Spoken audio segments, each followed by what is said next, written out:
یہ کتاب جس کا ٹائٹل ہے قصص الانبیاء اور اس کتاب کے رائٹر ہیں حضرت مولانا عبد المنان صاحب رحمۃ اللہ علیہ۔ ناظرین، اس کتاب کے اندر تمام انبیاء کرام یعنی حضور اکرم صلی اللہ علیہ وآلہ وسلم سے لے کر حضرت آدم علیہ السلام تک کے سچے قصے، سچے واقعات قرآن و سنت کی روشنی میں، قرآن و حدیث کی روشنی میں لکھے گئے ہیں، درج کیے گئے ہیں۔ جسارت کرتے ہیں ہم آپ تک پہنچانے کی روزانہ کی بنیاد پر، اس آس سے، اس امید سے کہ آپ خود بھی سنیں گے اور دوسروں تک پہنچائیں گے۔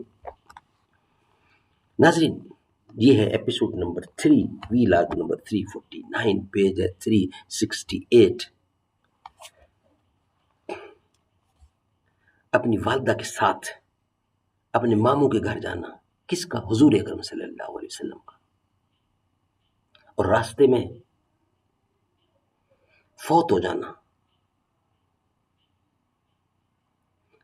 عبد المطلب کا، اور راستے میں فوت ہونا اور فوت ہونا عبد المطلب کا۔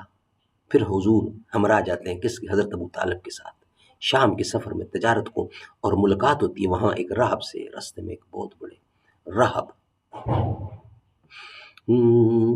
تمنا ہے کہ اس دنیا میں کوئی کام کر جاؤں، جو ہو سکے تو دشمن اسلام کو ناکام کر جاؤں۔ اگر جنت میں جانے کا ارادہ ہو تمامی کا، گلے میں تو کہ تم ڈالو محمد کی غلامی کا۔ محمد کی غلامی دین حق کی شرط اول ہے، اسی میں ہو اگر خامی تو سب کچھ نامکمل ہے۔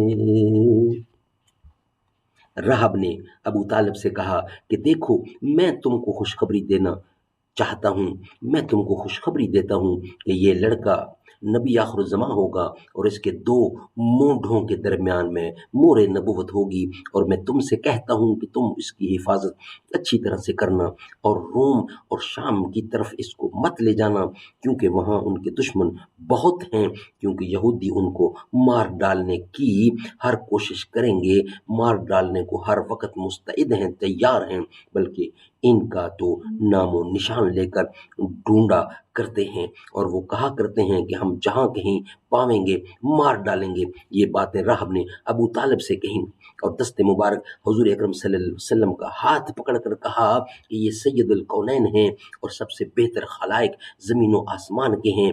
یہ سن کر ان سوداگروں نے کہا کہ یہ باتیں تم کو کس طرح معلوم ہوئی ہیں، اور یہ کیسے معلوم ہوا کہ پیغمبر آخر الزماں ہیں؟ اس نے کہا کہ ان کی صفت جو اس وقت میں ان میں دیکھ رہا ہوں وہ سب میں نے تورات میں پڑھی ہیں، اور یہ علامت نبوت کی ہوتی ہے جو آپ میں پائی جاتی ہیں۔ انہوں نے اس راہب سے پوچھا کہ بتاؤ وہ علامت کیا ہیں جس سے تم نے پہچان لیا؟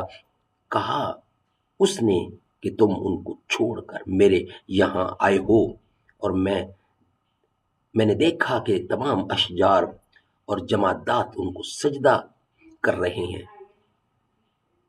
اور جتنے نباتات اور حیوانات اور حجر و درخت ہیں وہ سجدہ ریز ہیں، یعنی وہ سجدہ سوائے خداوند قدوس کے اور کسی کو نہیں کرتے، مگر پیغمبروں کو تعظیماً کرتے ہیں، اور تم یقین جانو یہ پیغمبر برحق ہے۔ سب کے سب اس گفتگو میں شریک تھے۔ اس قافلے میں 7 آدمی اجنبی اچانک راہب کے محبت خانے کے دروازے پر کھڑے ہوئے تھے، اور ان سے پوچھا کہ تم سب کون ہو؟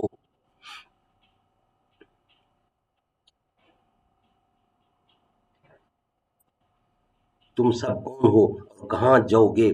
بولے کہ ہم سب ملک روم سے آئے ہیں، اور بادشاہ روم نے ہم سب کو بھیجا ہے۔ وہ کہنے لگے کہ ہم سب نے سنا ہے کہ پیغمبر آخر زمان کا مکہ میں خروج ہوا ہے، ہم سب ان کو پکڑ کر بادشاہ کے پاس لے جائیں گے اور پھر ان کو مار ڈالیں گے، ہم لوگ ان کو دریافت کرنے کو آئے ہیں۔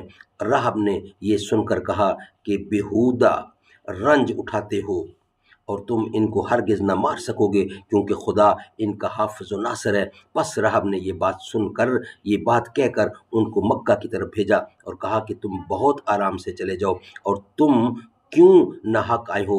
اور پھر ابو طالب سے کہا کہ تم اس لڑکے کو شام اور روم کی طرف مت لے جاؤ بلکہ تم اپنے گھر پر ہی چلے جاؤ، یہ بہتر ہے کیونکہ وہاں کے یہودی تم کو اذیت پہنچائیں گے۔ یہ سن کر ابو طالب پھر رسول خدا کو مکہ میں اپنے گھر پر واپس لے آئے، اور اس واقعہ کو میں اسی پر اکتفا کرتا ہوں۔ سبحان اللہ، سبحان اللہ۔ ناظرین، یہ ولاگ ہمارا یہاں ہی کمپلیٹ ہوا۔